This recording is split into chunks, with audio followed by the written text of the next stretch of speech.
নমস্কার বন্ধুরা, welcome to সাঙ্গুস blog. আজকে দেখছেন আপনারা যে আমি চিংড়ি মাছ খাচ্ছি। আজকে কিন্তু চিংড়ি মাছ দিয়ে না মালাইকারি বানাবো, না চিংড়ি মাছের অন্য যেগুলো কমন রেসিপি হয় সেগুলো বানাবো। আজকে যে রেসিপিটা বানাবো সেটা একটা স্ন্যাক্স টাইপের রেসিপি, বা আপনারা ডালের সাথে ভাজা হিসাবেও খেতে পারেন। চলুন দেখি আমরা যে আজকে চিংড়ি মাছ দিয়ে কী রেসিপি বানানো যায়। প্রথমে চিংড়ি মাছগুলো ছাড়িয়ে পরিষ্কার করে নিয়েছি।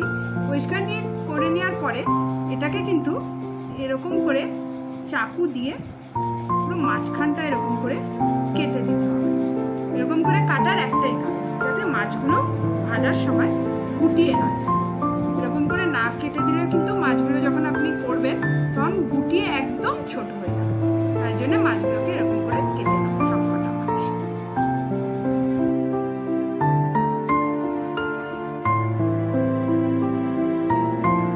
এবার এগুলোকে কিছু আমি মশলা দিয়ে একটু মাখিয়ে রাখবো। প্রথমেই দিলাম অল্প করে হলুদ,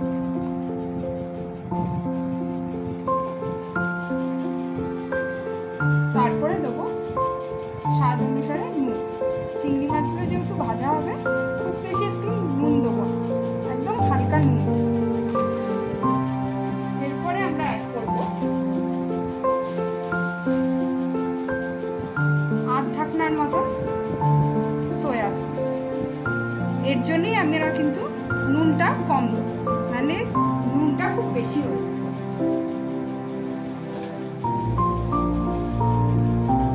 আধ চামচের মতন ভিনিগার। ভিনিগারটা ইউজ করার একটাই কারণ, মাছটা খুব তাড়াতাড়ি যাতে নরম হয়ে যায়। আমার কাছে এটাকে মাখিয়ে রাখার খুব একটা টাইম ছিল না, তার জন্যই আমি এগুলোকে ভিনিগার দিয়ে মাখিয়ে রাখি।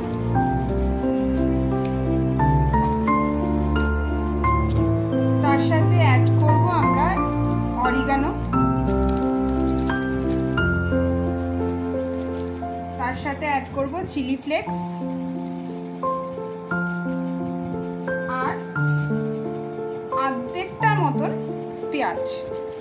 এটাকে আমি এরকম ভাবে গ্রেট করে দেবো। আপনাদের কাছে যদি অনিয়ন পাউডারও পাওয়া যায়, অনিয়ন পাউডার যদি থাকে তাহলে অনিয়ন পাউডার দেবেন, বা এরকম করে অনিয়নকে গ্রেট করে দেবেন। আমার কাছে বড় কোয়ার রসুন ছিল, তাই একটা কোয়া ইউজ করব। আপনাদের কাছে যদি ছোট কোয়া থাকে, দুটো বা তিনটের মতন রসুনের কোয়া অ্যাড করব।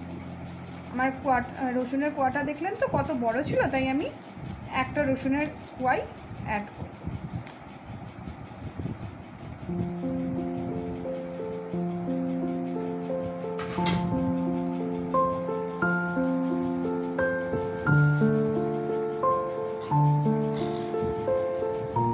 তারপরে আমি অ্যাড করব একটুখানি কাশ্মীরি লাল মির্চ, আর অল্প করে চাট মশলা।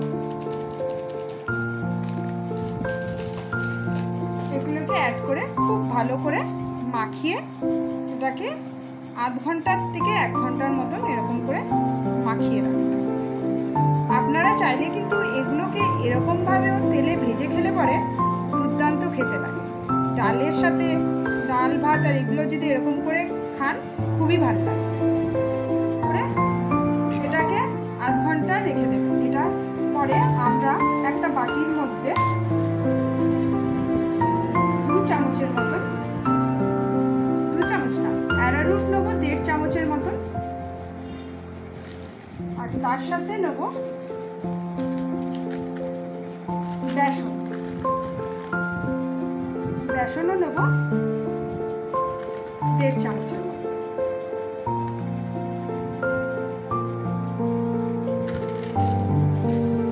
তার মধ্যে 1/2 চামচের মতন নুন দিয়ে, নুন দেবো, চিলি ফ্লেক্স দেবো, আর অরিগানো দিয়ে এটা একটা খুব পাতলা না, মিডিয়াম একটা ঘোল তৈরি করব। জলটা কিন্তু একবার পাতলা হয়ে যেতে পারে। আর আমাদের কিন্তু পাতলা লাগবে, যেরকম চপের গোল হয় ওরকম গোলটা বানাবো।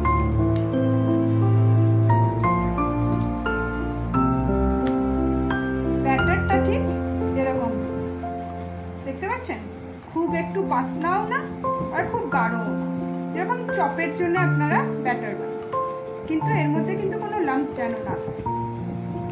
এরকম ভাবে আমি খুব ভালো করে এটাকে গুলে নিয়েছি। এবারে চলুন আমরা এগুলোকে ভেজে।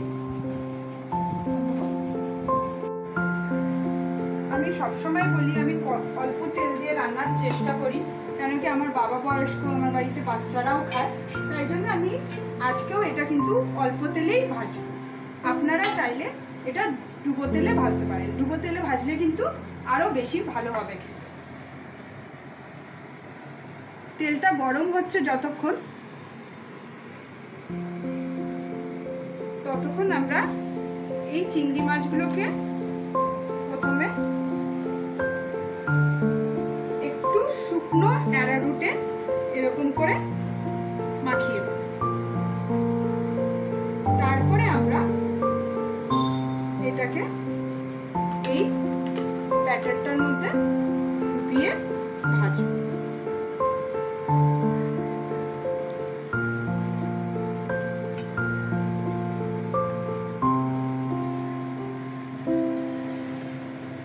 তেলটাকে কিন্তু খুব ভালোভাবে গরম হতে হবে। এরকম করে সব চিংড়ি মাছগুলোকে কিন্তু কোট করে নেওয়ার পরে এরকম করে ব্যাটারটার মধ্যে ঢুকিয়ে ভাজতে হবে।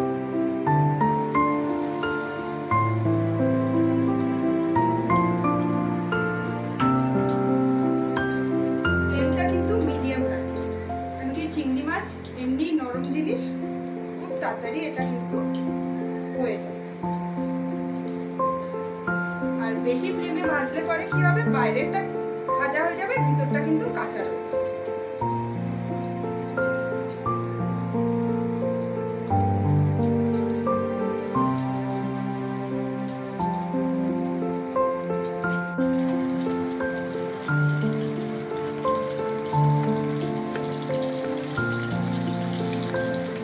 এক পিঠ হয়ে যাওয়ার পরে ভালো করে আগে এক পিঠ ভেজে নিতে হতে দেবে, তারপরে এটাকে উল্টো পিঠে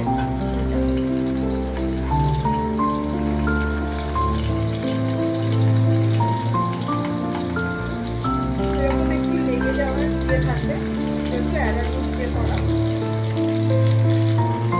আস্তে করে খুঁটি দিয়ে কেটে দিলে পরেই ভাগ ভাগ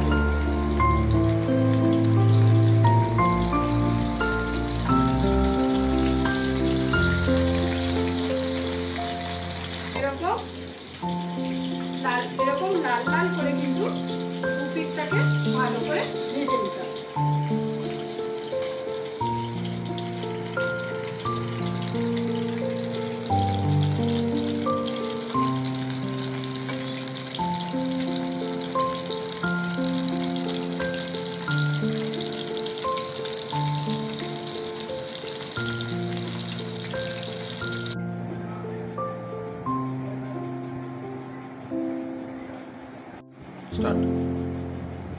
এরকম করে বানিয়ে খাবেন। চিংড়ি মাছের পকোড়া বলতে পারেন, চিংড়ি মাছ ব্যাটার ফ্রাই বলতে পারেন, গোল্ডেন প্রন ফ্রাই বলতে পারেন, যা নাম দিতে চাইবেন, কিন্তু এইটুকুনি গ্যারেন্টি দিতে পারি এটা খেতে দুর্দান্ত। আর এটা মানে চিংড়ি মাছের কোনো আইটেম বাইরে নিতে গেলে 400-500 টাকার নিচে হয়, 300 টাকা তো মিনিমাম। ঘরে বানিয়ে খেলে কিন্তু আপনাদের 200 টাকার মধ্যেই হয়ে যাবে। আর অনেকগুলো আমি বানিয়েছি 4টে, কিন্তু আপনি কিন্তু 150 টাকায় অনেকগুলো চিংড়ি মাছ নিয়েছি। এরকম নতুন নতুন রেসিপি যদি আপনাদের আমার ভালো লাগে, প্লিজ আমার চ্যানেলটাকে সাবস্ক্রাইব করুন।